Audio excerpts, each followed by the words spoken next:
Okay, the reading for this week is Taketori Monogatari, which was written around 909, and it constitutes the first example of the Monogatari form. Okay, and we'll talk about the Monogatari form in class. It's often translated as tale or narrative, literally telling things, right? Mono o kataru is the kanji for that. And this is the first example of it. Genji Monogatari, Heike Monogatari. There are many famous examples of Monogatari starting in the Heian period and continuing onward into the medieval period. And we've already read several Monogatari in class, and this will be another important Monogatari that we read for this class. And this is sort of the term Monogatari as a genre, of course, came later, but this is usually regarded as the first instance of the genre. Okay, so before I read excerpts from Donald Keene's translation, and by the way, the PDF file that you have has an abridged version of this story, and keep in mind that there are several versions of the story in Japanese, and this is one that's based on, I can't remember which anthology Keene bases his translation on, but we'll review that in class. But just keep in mind that there are several versions of the story that are left over from antiquity, classical times, and this is one of the versions. And the Keene translation that we'll be reading is not the entire translation, it's about 70% of it or so. And the PDF file that you have has Keene's translation alongside the original classical Japanese, so we'll read both of those in class. But in this video, I'm just going to read excerpts from Keene's translation after reading the study guide questions. Okay, so here are the 15 study guide questions. Keep these questions in mind as we read the text, and you can answer them for your homework assignment and turn them in at the end of the semester. Okay. Question number 1. The legend is often said to be the first example of the Monogatari form. What is the Monogatari form? Okay, what are its attributes, its defining characteristics? What is this? Why is this story classified as an example of the Monogatari form? What similarities in terms of both form and content does this story share with other Monogatari? Okay, that's question number 1. Question number 2, describe the narrator, the katarite, and the point of view, shiten in Japanese, right? Is this a first-person story? Obviously not. It's a third-person story. Describe the narrator and point of view. And remember, whenever we have third-person story, we have the focalization point becomes important, right? In Japanese, we say shoten. So it's a third-person story that is a third-person narrator who is extra diegetic, meaning he or she or whoever it is narrating does not exist within the world of the story, but exists outside of it.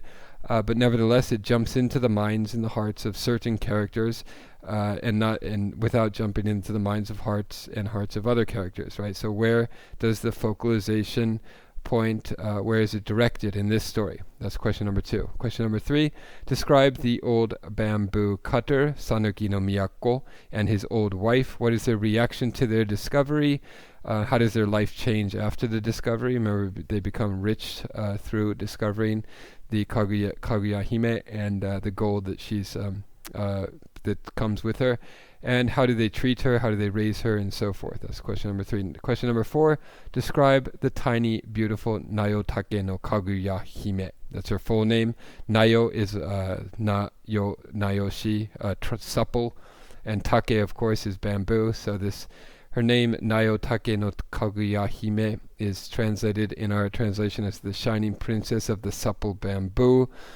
Describe her is basically this question. Describe the circumstances of her discovery. Where does she come from? Obviously the moon, we find out at the end. What is her status as a being? Is she a divine being? Is she a transformed being? I think is a phrase that appears in the translation at one point. Describe her personality as well, her character. Filial piety, right? She's shows various important Confucian virtues such as filial piety, chastity, humility, and so forth, along with her desires. What does she wish for?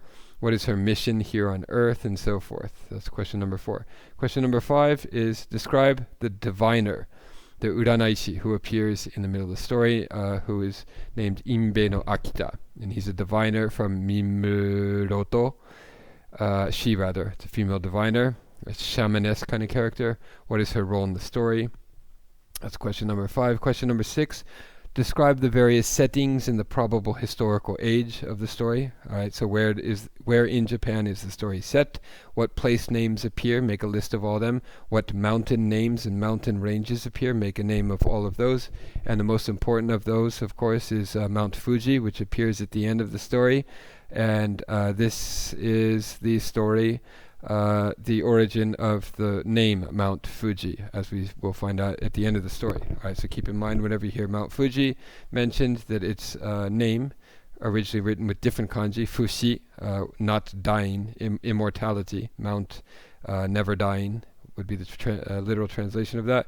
It gets its name originally from this story. Question number 7. Discuss the fantastical and the supernatural elements and phenomena that appear in this story. I might keep in mind that there's, of course, over 1,000 years separating us from the time of the story. So some of the elements and phenomena that are in the story that appear to us as fantastical or supernatural might have been natural or natural phenomena to those of antiquity. So might some of these elements and phenomena have been regarded as natural in antiquity? Explain. Question number 8. Describe the 5 main suitors. Remember that there are at first myriad suitors that come after her and try to make her Kaguya Hime their wives, but it's narrowed down after a while to 5 main suitors, namely Prince Ishizukuri, Prince Kuramochi, the Minister of the Right named Abe no Mimuraji, the Major Counselor Otomo no Miyuki, and the Middle Counselor Iso no Kami no Marotari. What are their methods of courtship? So how do they go about trying to win her over? And are they successful? And of course they are not successful, as we will find out. That's question number 8. Question number 9 is about this custom of yobai, right? Crawling in the night is the yoru ni hau is the kanji for that, right? The custom of yobai, which is very important in classical literature. You see it all the time in Issei Monogatari, for example, in Genji Monogatari, when night falls, all the aristocratic young men leave their own abodes and go in search of their lovers and try to meet with their lovers at night. This is an important custom in Japanese antiquity. It's night crawling to a female lover, and it's said to have originated in this legend. So discuss this custom of yobai in the context of the story and in the broader context of pre-modern Japanese culture is that question. Question number 10. Describe the difficult scheme that Kaguya Hime comes up with to test the 5 suitors' sincerity, devotion, and ability, and superiority, and so forth. And she makes the test as difficult as possible, hoping that they will not be able to pass it and that she will remain free from a husband for the rest of her life. What 5 foreign things does she demand that the 5 suitors bring to her, right? So there are 5 things mentioned. Just to give you a little hint, begging bowl from India is one. A jeweled tree branch from Mount Horai is another. Chinese fur robe is another. 5-colored jewel from a dragon's neck is another, and a swallow's easy delivery charm is the other one, right? So these are all things that she knows will be impossible for her suitors to get, which is why she assigns them with this task. What is the significance of these 5 things? How do they handle her challenge, right? Some of them cheat, they try to take shortcuts and so forth, right? So they prove that they're not worthy of her hand in marriage. Question number 11. Describe the 6th suitor. Okay, so the 5 main suitors all failed their attempt to woo her, and a 6th suitor appears on the scene, namely the Emperor of Japan. What is his impression of Kaguya Hime? How does she respond to him? How does she change as a result of their correspondence? All right, so that's question 11. Question 12, what secret does Kaguya Hime reveal at the end of the story? Obviously, this is the sort of crux issue of the work. She comes not from Earth, but from somewhere else, namely the moon. I shouldn't give it away, but it's the moon. What is the cause of her sadness? Okay, and keep in mind here that the moon is a kind of metaphor in this work, right? It has Buddhist, when this story was written, obviously Buddhism had already been in Japan for almost 4 centuries, and Buddhism influences were abound in the country, prevalent in the country, and we see the Buddhist influences here in the story, and the moon might be taken to represent a sort of otherworldly paradise, right? A world that is not confined to the sufferings and the attachments and the grief that characterizes this world here on Earth, right? It's the world of nirvana, sort of. What secret does what is the cause of her sadness? That's question number 12. Question 13, describe the final scene, okay, where she returns to her home, namely the moon, right? And question 14 is about these Buddhist influences, but it's not only Buddhist influences that appear in the text, there's also Taoist influences, Taoist themes, Taoist elements, specifically with that elixir, the elixir of immortality that the emperor refuses to drink famously in the final scene of the story. Why does he refuse to drink it? And keep in mind that whenever you see elixirs mentioned, they're usually coming from these Taoist sources, Taoist priests and so forth, and Taoist ideas about immortality. And also, of course, Confucian elements and themes run throughout this work as well, namely with the virtues that she exhibits. What are the Confucian virtues that appear in this story? And those are all question 14. And the final question, 15, consider the literary allusions and the quotations and the aspects of intertextuality that appear in this work. All right, so this work is kind of woven together. It refers to many other narratives and stories, but it's also woven together from several precursor texts, or texts we might call them. Right, so if you're able to do so, identify some of the precursor texts and texts upon which this story is based. And you probably won't be able to detect this from just reading the story. You have to do some digging and read some articles about this work. Alright, so those are the 15 questions. Some of them might be too difficult to answer just for a simple assignment, but answer them as much as possible and to the best of your ability for your assignment. Alright, so keeping those 15 questions in mind, let us now turn to the story, and I'll read the abridged version that we have on this PDF file that I handed out.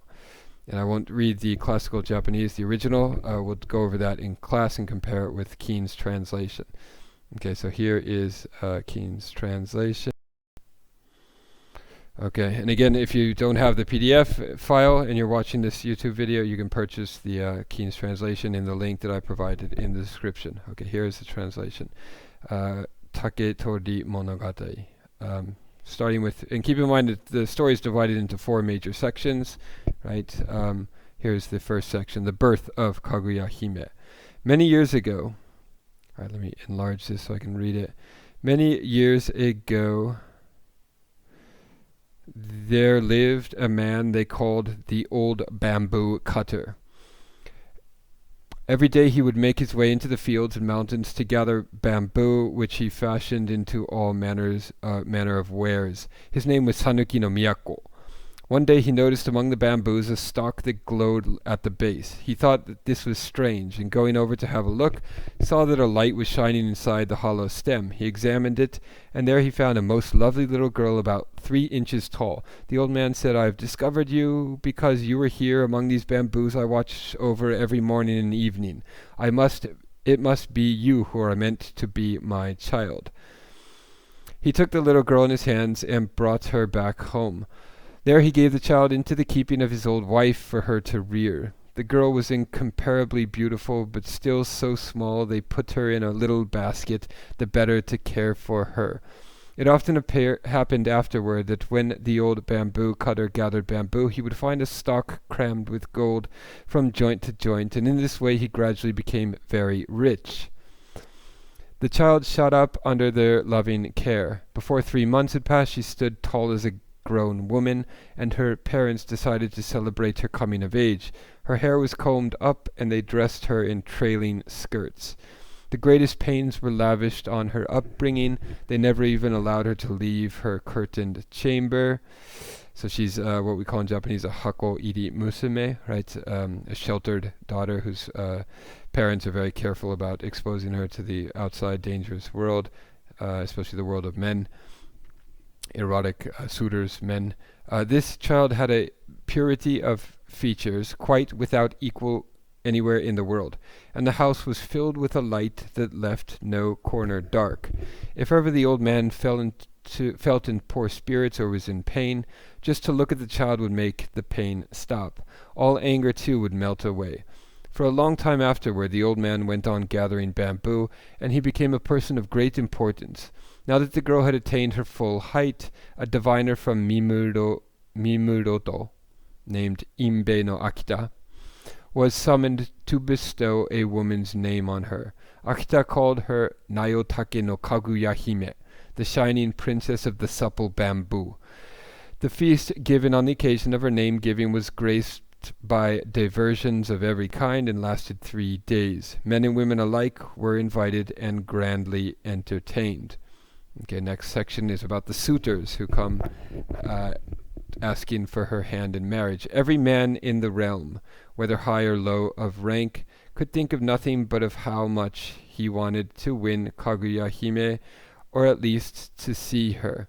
Okay, I should have mentioned in my introductory remarks that this work is probably written by somebody of a low rank in the aristocracy who had a kind of critical distance from the goings-on of the world of the aristocracy, and he's writes a kind of scathing critique of the people who populate that world. Okay, so these kind of hypocritical, shallow men that appear in the next few pages are based on probably real aristocrats that were around in the beginning of the 10th century. Okay, so each rank could think of nothing but of how much he wanted to win Kaguya Hime, or at least to see her. Just to hear the rumors about her made men wild with love. So these are unscrupulous, kind of feckless men. But it was not easy for those who perched on the fence nearby, or lurked around her house, or even for those inside to catch a glimpse of the girl. Okay, underline catch the glimpse. In Japanese we say kai mami, is to look through the fence. Kai mami sura is a very important verb and action that you see a lot in Monogatari of the Heian period. To catch a glimpse of the girl. Unable to sleep peacefully at night, they would go out into the darkness and poke holes in the fence, so looking through the fence, kai mami, attempting in this foolish way to get a peep at her. It was from this time that courting a woman came to be known as night crawling. In the original it says yobai. Okay, so it explicitly says that the custom of yobai, of night crawling to meet one's lover in the night, one's female lover in the night, originates here with this story. The narrator informs us here. But all their prowling around the place where no one showed the least interest in them was in vain. Even when they made so bold as to address the members of the household, no answer was forthcoming. Many a young noble, refusing to leave the vicinity, spent his nights and days without budging from his post. Suitors of shallower affections decided eventually that this fruitless courtship was a waste of time and ceased their visits. 5 among them. Okay, so there are many suitors that first court her, but we have 5 that become the main ones, and they are described in detail in a subsequent few pages. 5 among them, men renowned as connoisseurs of beauty, persisted in their suit. Their attentions never flagged, and they came courting night and day. These were Prince Ishizukuri, Prince Kuramochi, the minister of the right Abe no Mimuraji, the major counselor Otomo no Miyuki, and the middle counselor Iso no Kami no Marotari. Okay, so these are men of the highest rank. Most of these men probably existed in the time. I think one was included in the Manyoshu, perhaps, or Koki, Manyoshu, I think it said in one of the introductions I wrote. So these are real people that lived during the time. All right, so keep in mind that this work kind of blends fantastical, supernatural elements with realism, okay, with actual description of the world of the aristocracy in the late 9th century, early 10th century. Whenever these men heard of any woman who was even moderately good looking, and the country certainly had many such, they burned to see her. And when they heard about Kaguya Hime, they wanted so badly to meet her that they gave up all nourishment and spent their time in brooding. They would go to her house and wander aimlessly about, even though nothing was likely to come of it. They wrote her letters that she did not even deign to answer. They penned odes bewailing their plight. Though they knew it was in vain, they pursued their courtship undaunted by hindrances, whether the falling snows and the ice of midwinter or the blazing sun and the thunderbolts of the summer. One day they called the bamboo cutter to them, and each in turn got down on his knees and rubbed his hands, imploring the old man, "Please give me your daughter." But the old man replied, "The child was not of my begetting, and she is not obliged to obey my wishes." And so the days and the months went by. Confronted by this situation, the gentlemen returned to their houses, where, lost in despondent thoughts, they prayed and offered petitions to the gods, either to fulfill their love or else to let them forget Kaguya-hime. But, however they tried, they could not put her from their minds. Despite what the old man had said, they could not believe that he would allow the girl to remain unwedded, and this thought gave them hope. The old man, observing their ardor, said to Kaguya-hime, "My precious child, I realize you are a divinity in human form, but I have spared no efforts to raise you into such a great fine lady. Will you not listen to what an old man has to say?" Kaguya-hime replied, "What request could you make of me to which I would not consent? You say I am divinity in human form, but I know nothing of that. I think of you and you alone as my father." Okay, so she's showing filial piety, the greatest of all Confucian virtues, and humility too, right? "Oh, how happy you make me!" exclaimed the old man. "I am now over 70, and I do not know if my end may not come today or tomorrow. In this world it is customary for men and women to marry and for their families then to flourish. Why do you refuse to be wedded?" Kaguya-hime said, "How could I possibly do such a thing?" The old man replied, "You are a transformed being, it is true, but you have a woman's body. As long as I am alive, you may, if you choose, remain unmarried, but one day you will be left alone. These gentlemen have been coming here faithfully for months and even years. Listen carefully to what they have to say, and choose one of them as your husband. All I can think is that I should certainly regret it if, in spite of my unattractive looks, I married a man without being sure of the depth of his feelings, and he later proved fickle. No matter how distinguished a man may be, I wouldn't be willing to marry him unless I were sure he was sincere," said Kaguya-hime. "That's exactly what I myself think," answered the old man. "Now, what must a man's feelings be before you are willing to marry him? All these gentlemen have certainly shown unusual devotion." Kaguya-hime said, "Shall I tell you the depth of the sentiments I require? I am not asking for anything extraordinary. All 5 men seem to be equally affectionate. How can I tell which of them is the most deserving? If one of the 5 will show me some special thing I wish to see, I will know his affections are the noblest, and I shall become his wife. Please tell this to the gentlemen if they come again." "An excellent solution," the old man said approvingly. Towards sunset, the suitors gathered as usual. One played a flute, another sang a song, the third sang from the score, and the others whistled and beat time with their fans. The old man appeared while this concert was still in progress. He said, "Your visits during all these months and years have done my humble house too great an honor. I am quite overwhelmed. I have told Kaguya-hime that my life is now so uncertain I do not know whether today or tomorrow may not be my last day, and I have suggested to her that she consider carefully and choose one of you gentlemen as her husband. She insists, however, on being sure of the depths of your feelings, and that is only proper. She says she will marry whichever of you proves his superiority by showing her some special thing she wishes to see. This is a fine plan, for none of you will then resent her choice." The 5 men all agreed that it was indeed an excellent suggestion, and the old man went back into the house to report what had happened. Kaguya-hime declared, "I should like Prince Ishizukuri to obtain for me from India the stone begging bowl of the Buddha.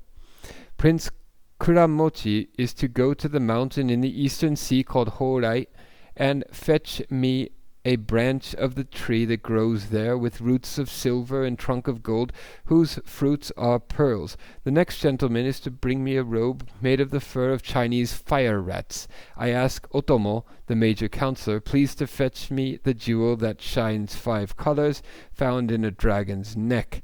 And Isokami, the middle counselor, should present me with a swallow's easy delivery charm." Okay, so obviously impossible tasks that she has given them. The old man said, These are indeed difficult tasks. The gifts you ask for are not to be found anywhere in Japan. How shall I break the news of such difficult assignments?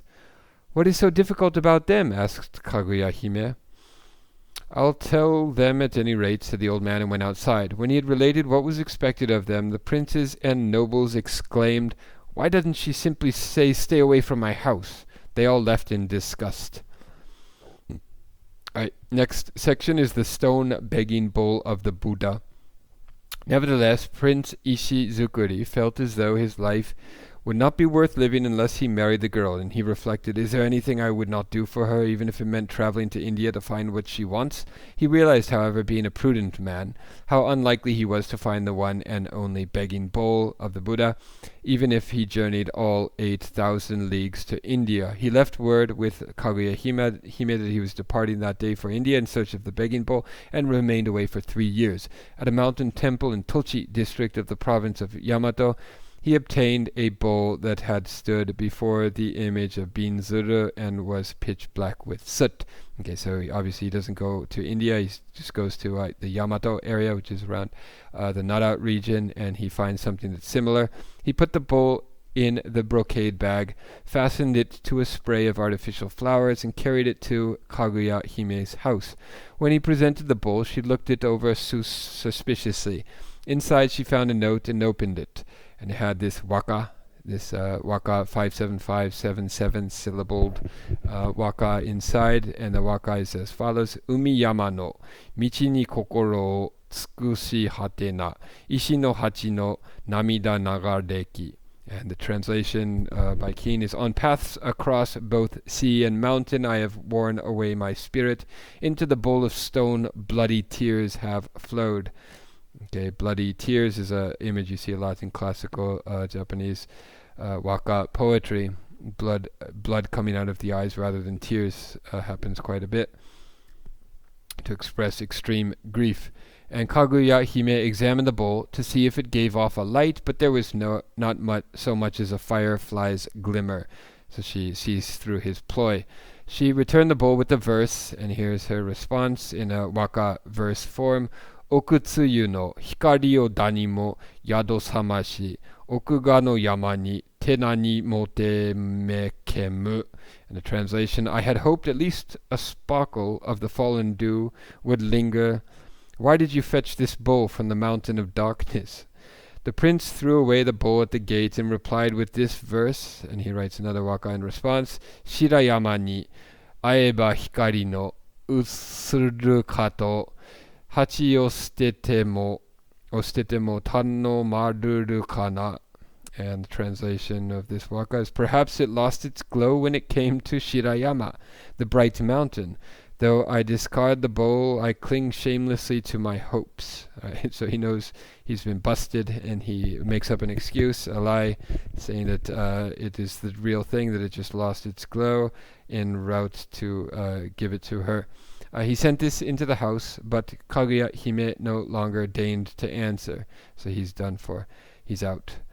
When he discovered she would not even listen to his pleas, he departed at a loss for words. Because he persisted in his suit, even after throwing away the bowl, people have ever since spoken of surprise at a shameless action as being bowled over. It's a nice little translation of that difficult phrase difficult phrase to render. All right. Prince Kuramochi and Otomo, the major counselor, are equally unsuccessful in obtaining the treasures assigned to them. Okay, so that's the part of the story that's excised from this abridged version. All right, the next section is the easy delivery charm of the swallows. The middle counselor, Iso no Kami no Maro Tari, gave orders to the men in his employ to report if any swallows were building nests. Yes, sir, they said, but why do you need this information? He answered, I intend to get the easy delivery charm that a swallow carries. The men said variously, I've killed many swallows in my time, but I've never seen anything of that description in a swallow's belly. How do you suppose a swallow manages to pull out the charm just when it's about to give birth? It keeps the charm hidden, and if any man gets a glimpse of it, it disappears. Still another man said, swallows are building nests in all the holes along the eaves of the palace kitchen. If you send some dependable men there and set up perches from which they can observe the swallows, there are so many swallows that one of them is sure to be giving birth. That will give your men the chance. That will give the men a chance to grab the charm. The middle counselor was delighted. How perfectly extraordinary, he said. I had never noticed. Thank you for a most promising suggestion. He ordered 20 dependable men to the spot and stationed them on lookout perches built for their task. From his mansion he sent a steady stream of messengers asking if the men had successfully obtained the easy delivery charm. The swallows, terrified by the people climbing up to the roof, did not return to their nests. When the middle counselor learned of this, he was at a loss what to do now. Just at this point, an old man named Kudatsumaro, who worked in the palace kitchen, was heard to remark, I have a plan for His Excellency if he wishes to get a swallow's easy delivery charm. He was at once ushered into the presence of the middle counselor and seated directly before him. Kudatsumaro said, You are using clumsy methods to get the charm, and you'll never succeed in that way. 20 men on their lookout perches are making such a racket that the swallows are much too frightened to come close. You should tear down the perches and dismiss all the men. One man only, a dependable man, should be kept in readiness inside an open work basket that has a rope attached to it. As soon as the swallow starts to lay an egg, the man in the basket should be hoisted up with the rope. Then he can quickly grab the charm. That is your best plan. An excellent plan indeed, said the middle counselor. The perches were dismantled and the men all returned to the palace. The counselor asked Kudatsumaro, How will we know when the swallow is about to give birth, so the man can be hoisted up in time? Kudatsumaro answered, When a swallow is about to give birth, it raises its tail and circles around 7 times. As it is completing its 7th turn, you should hoist the basket immediately, and the man can snatch the charm. The counselor was overjoyed to hear Kudatsumaro's words. How wonderful to have my prayers granted, he exclaimed, and to think you're not even in my service. He removed his cloak and offered it to the old man. Come tonight to the palace kitchen, he said, dismissing him. When it grew dark, the middle counselor went to the kitchen. He observed that swallows were indeed building nests encircling the place with lifted tails, just as Kudatsumaro had described. A man was put in a basket and hoisted up, but when he put his hand into the swallow's nest, he called down, There's nothing here. That's because you aren't searching in the proper way, the counselor angrily retorted. Is there anybody competent here? I'll have to go up there myself. He climbed into the basket and was hoisted up. He peered into a nest and saw a swallow with its tail lifted circling about furiously. He at once stretched out his arm and felt in the nest. His fingers touched something flat. I've got it! Lower me now! I've done it myself! He cried. His men gathered round, but in their eagerness to lower him quickly they pulled too hard, and the rope snapped. The middle counselor plunged down, landing on his back atop a kitchen cauldron. His men rushed to him in consternation and lifted him in their arms. He lay motionless, showing the whites of his eyes. The men drew some water and got him to swallow a little. At length he regained consciousness, and they lowered him by the hands and feet from the top of the cauldron. When they at last felt they could ask him how he was, he answered in a faint voice, My head seems a little clearer, but I can't move my legs. But I am happy anyway that I managed to get the easy delivery charm. Light a torch and bring it here. I want to see what the charm looks like. He raised his head and opened his hand, only to discover he was clenching some old droppings the swallows had left. I should have had a question about humor in this work. There's a lot of jokes and humorous elements that we could talk about later in class. Alas, he cried, it was all to no avail. Ever since that time, people have said a project that goes contrary to expectations lacks charm. When the middle counselor realized that he had failed to obtain the charm, his spirits took a decided turn for the worse. His men laid him inside the lid of a Chinese chest and carried him home. He could not be placed inside his carriage because his back had been broken. The middle counselor attempted to keep people from learning he had been injured because of a childish escapade. Under the strain of this worry, he became all the weaker. It bothered him more that people might hear of his fiasco and mock him than that he had failed to secure the charm. His anxiety grew worse each day until he felt in the end it would be preferable to die of illness in a normal manner than lose his reputation. Kaguya Hime, hearing of this unfortunate condition, sent a poem of inquiry, and her waka poem is as follows: Toshi o hete nami tachi yoranu sumi no ue no matsukai nashi to kiku wa makoto ka. And translation is: the years pass, but the waves do not return to the pines of Sumi no Ue. Is what I hear true? You have failed to find the charm? He asked that her poem be read to him. Then he lifted his head very feebly, barely able to write in great pain while someone else held the paper, and his response is the following waka poem: Kai wa kaku, arikeru mono o wabi hatete, shinuru inochi o sukuiya wa senu. And the translation: my efforts were in vain, for which I fear I will perish in despair unless someone will save my life before I die. With these words he expired. Well, he died there, right there, and then Kaguya Hime was rather touched. From this time something slightly pleasurable has been said to have a modicum of charm. Alright, that's half of the abridged version of the story. I'm going to have to take a break here, and then we'll read the second half in a second video. Alright, so I'm going to cut it off here, and we'll start with the Imperial Hunt in part 2 of this series. Alright, this is taken, it's a bit longer than I had expected, and okay, we'll start with the next video, or with that section in the next video. Alright, that's all for now. See you in class. Goodbye.